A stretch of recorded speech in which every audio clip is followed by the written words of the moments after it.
Hey guys what's up, कैसे हैं आप लोग। मेरा नाम है नीरज और आप देख रहे हैं हमारा यूट्यूब चैनल नीरज और क्लासेस। और आज मैं बात करने वाला हूं सर एक बहुत इंपॉर्टेंट न्यूज़ के बारे में, जिसके चलते सर डिलॉयट के जो एक्स सीईओ थे उनके ऊपर लग चुका है सर 25 लाख की पेनल्टी। और साथ साथ में उनको 7 साल के लिए जो है बैन कर दिया गया है। वो किसी भी कंपनी के जो है स्टैट्यूटरी ऑडिटर या इंटरनल ऑडिटर जो है नहीं बन सकते हैं अगले 7 साल के लिए। अभी ऑर्डर इफेक्टिव है या नहीं, हम इस पर भी चर्चा करेंगे और क्या है पूरा केस, हम इसको डिटेल में लेते हुए चलेंगे। आपसे बस एक छोटी सी रिक्वेस्ट है कि आप वीडियो को पूरा देखिएगा एंड तक और अपने विचार जो है कमेंट बॉक्स में कमेंट करके जरूर बताइएगा कि आप क्या सोचते हैं इस बारे में। आप क्या सोचते हैं सर इस तरह के जो केसेस हो रहे हैं या हो सकते हैं, या आपने कभी कोई ऐसी चीज़ देखी हो तो वो ज़रूर ज़रूर ज़रूर कमेंट बॉक्स में ज़रूर शेयर कीजिएगा, राइट। एंड इस वीडियो को लाइक टारगेट सेट कर लेते हैं। लाइक टारगेट रखते हैं सर 1200 लाइक्स का, और साथ में सर एक बार इसको एनालाइज करेंगे अपने ऑडिट के सब्जेक्ट पॉइंट ऑफ व्यू से भी कि कौन कौन से टॉपिक जो हमारे यहाँ पे कवर हो रहे हैं। तो जल्दी से आ जाओ, बैठ जाओ और शुरू करते हैं अब हम लोग इस न्यूज़ का पोस्टमार्टम। तो बात ऐसी सर, हम लोग सब जानते हैं सर, हम सब ने सुना है sir, big four big four big four, 4 ऐसी फर्म है सर पूरे वर्ल्ड के अंदर सर जो देती हैं बहुत ज़बरदस्त अकाउंटिंग और ऑडिटिंग सर्विसेज, एटलीस्ट ऐसा हमें लगता तो है ही। अब उन्हीं को लेकर सर एक केस चल रहा है बहुत ज़बरदस्त और बहुत समय पुराना सर ये केस हो गया है, 2-3 साल हो गए इस केस को। मैं आपको इस केस का जो है बैकग्राउंड देता हूँ एक ज़बरदस्त तरीके से जल्दी से। तो आपको मैं बता दूं कि सबसे पहले जो कंपनी इन्वॉल्व है वो कौन सी है, ILFS, infrastructure leasing and financial services. इसी की 100% सब्सिडरी है आईफिन। आईफिन का फुल फॉर्म है ILFS फाइनेंशियल सर्विसेज लिमिटेड।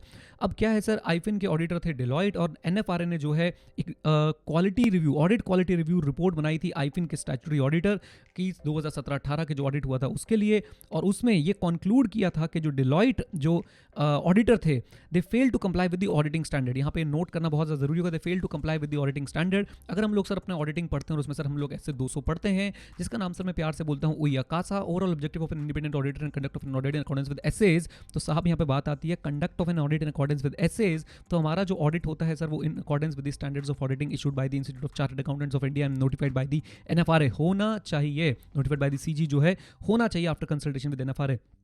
सो यहाँ पे NFRA का ये कहना था कि भाई जो है ऑडिट वो एज पर एसेज नहीं हुआ है।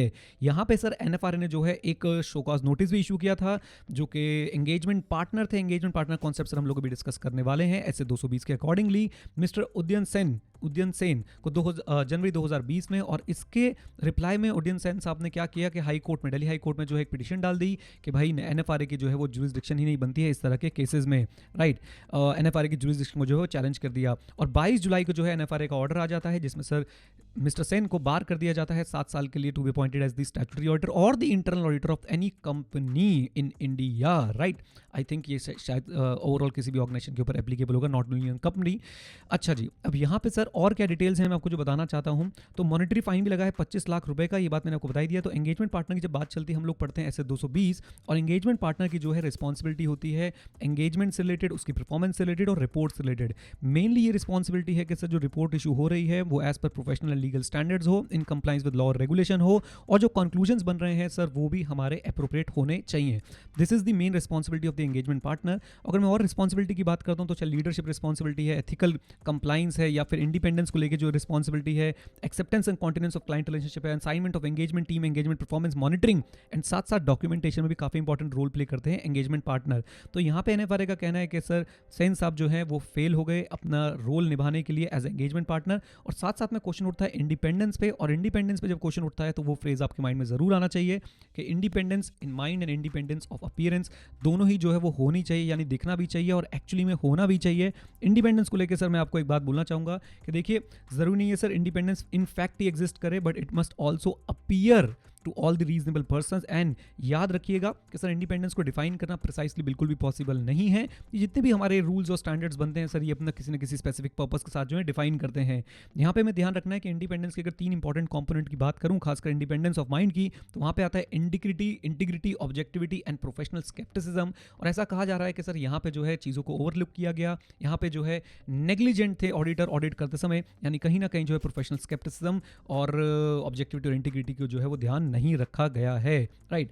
इसके बाद सर मैं आप लोगों को एक छोटी सी बात और बताना चाहूँगा कि डिलॉइट का भी जो है इससे रिलेटेड रिस्पॉन्स आया है, और डिलॉइट ने बोला है कि as a professional accounting firm we are surprise and concern that NFRA has chosen to issue and make public order against a former partner of the firm in spite of the question of its jurisdiction being sub judice and awaiting adjudication and disposal by the honourable Delhi high court. तो जैसा मैंने आपको बताया था कि सेन साहब ने जो है दिल्ली हाई कोर्ट में पिटिशन डाल दी थी कि भाई NFRA जो उनको नोटिस इशू कर रहा है तो उसकी जुरिस्डिक्शन ही नहीं है NFRA के पास। तो डिलॉइट कह रही है कि जी हम तो सरप्राइज हैं कि अभी जब केस पेंडिंग है आपकी जुरिस्डिक्शन को लेके, तो आप लोग जो है नोटिस कैसे इशू कर सकते हैं। और यहाँ पे आपको एक बात मैं बता दूं कि NFRA जो है वो बनी थी, जो ऑन पेपर वो आ गई थी 1 अक्टूबर 2018 को।